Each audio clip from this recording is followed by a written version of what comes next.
Всем привет, с вами Михаил. Хочу сегодня рассказать один лайфхак, как избавиться от храпа с помощью рулона туалетной бумаги. Берете рулон туалетной бумаги, вот обычный, ну я вот такой взял широкий, там на 75 метров, и засовываете его в трусы. Сейчас покажу, вот так, смотрите.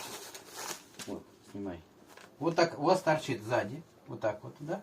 И таким образом, все, снимай меня дальше, таким образом спите вот таким вот макаром.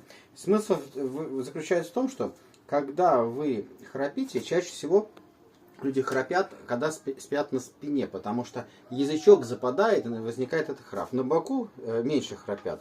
Соответственно, если сзади будет какой-то бугор в трусах, то он не позволит на спину перевернуться. И соответственно, храпа будет меньше. И вы будете мешать другим, не будете другим мешать спать. И вы, кстати, другие скажут об этом, что вы меньше храпели.